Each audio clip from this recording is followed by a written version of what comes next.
بیا په دې کې یوه اهمه خبره، خلک اکثر د اختر د دې مانځه د آدابو نه نه خبر، د قرآن نه داسې معلومیږي، د حدیثو نه داسې معلومیږي چې د اختر مانځله کله راځي په لاره باندې تکبیرونه وایه، چې کله عیدګاه له راشي بیا هم تکبیرونه وایه.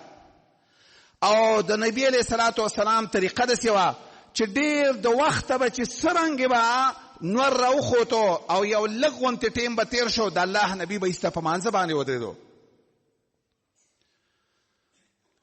زمونږ په دې علاقه کې د خلکو یو رواج دی د مولیانو، هغوی د اختر د مانځه نه مخکې تقریر کوي. حال دا دی چې د اختر د مانځه نه مخکې محمد رسول الله تقریر مخکې نه دی کړی، ابوبکر نه دی کړی، عمر نه دی کړی، عثمان نه دی کړی. په دې څلورو امامانو کې د یو امام هم دا مذهب نه دی ګڼي چې ته د اختر د مانځه نه مخکې به تقریر کوې. که دا چېرته یو ښه کار وی چې کله مروان داسې کار وکړو چې د اختر د مانځه نه مخکې خطبه ویله، تقریر یې کاو، نو ابو سعید ورته راپاڅېدو، ویل د محمد رسول الله خو دا طریقه نه وه. یو د محمد رسول الله طریقه دا نه وه چې یو به رسول الله د اختر په ورځ باندې په منبر نه ودرېدو، په ځمکه به ودرېدو. او دویمه د رسول الله طریقه دا وه چې هغه به د اختر د مانځه نه وروسته خطبه ورکوله، د اختر د مانځه نه به یې مخکې نه ورکوله. که چېرې دا کار د خیر وی، د اختر د مخکې تقریر د خیر کار وی، چا به کولی؟ محمد رسول الله به کولی صلی الله علیه وسلم. موږ حرمینو کې وو، د اختر ورځ وه. دا دین چې راغلی دی دا د مکې او د مدینې نه راغلی. منګه هغه ځای کې دې سوچ هم کاوه چې دا خلک به په کومه طریقه باندې لمونځ کوي، چې څرنګې 6 بجې باندې د مانځه ټیم و، چې څرنګې د مانځه دا 6 بجې پوره شولې، بس په خپل ټیم باندې نور ایله راختې او بس ایسته په مانځه باندې ودرېدل. نارس بي دا خبره کوله چې مخکې تقریر دا د رسول الله طریقه نه ده، دا د څلورو واړو امامات دا په یو مذهب کې نشته. بیا یو اهمه خبره دا ده مانځه دپاره ډېر ظلم دا کېږي چې سړي صرف جومات له راځي او د عیدګاهانو ته ځي. ښځې د مسلمانانو ښځې هغه د اختر مانځه له نه ځي. حال دا دی چې زمونږ امام، زمونږ پیغمبر محمد صلی الله علیه وسلم امت ته ویلي وو، ښځو ته یې ویلي وی ښځو د اختر مانځه له راشئ. ویل چا ورته وفرمایلي ویل د الله رسوله که چا د اختر په ورځې باندې پړونی نه وي، غریبه یې ډېره زیاته، بولقې نه وي د یوې ښځې، هغه غریبه به څه کوي په دغه ورځ باندې؟ که داسې وخت راغی چې داسې یو موقع ده چې غریبه، دومره غریبه ښځه ده چې هغه د اختر په ورځ باندې بولقه ورسره نشته دی، دا به څه کوي په دغه ورځ باندې؟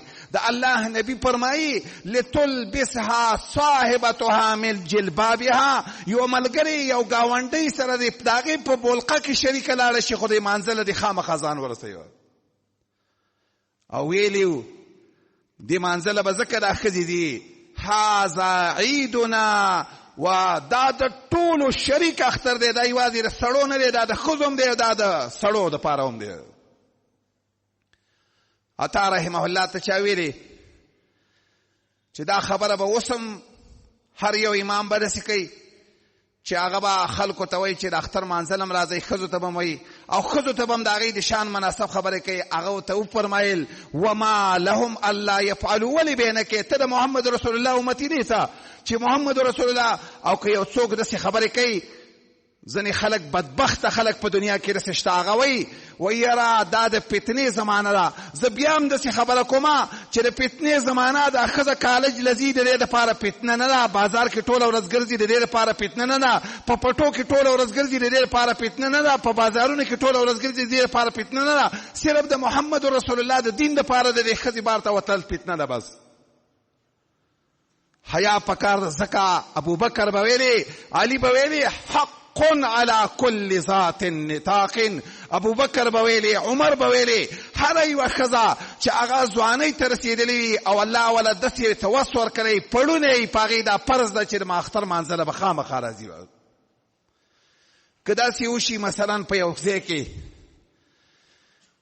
یوه ښځه د چا نه مجبوره وي، خاوند یې داسې چې د رسول الله د سنتو دشمني، که هغه زنانه نشي راتللی، طریقه دا ده په حدیث کې داسې راځي. صحابه او امام بخاري په باب داسې تړلی، بابو اذا فاته العید، و باب په دې مسله کې دی چې کله د چا نه د اختر مونځ فوت شي بیا به څه کوي؟ بیا به حق شان مونځ کوي، کوم مونځ چې په عیدګاه کې کېږي، په کومه طریقه باندې چې امام مونځ کوي. ای مسلمانې خورې، په خپل کور کې دې بیا دا 2 رکعته مونځ وکړه، خو د اختر مونځ دې مه پرېږده.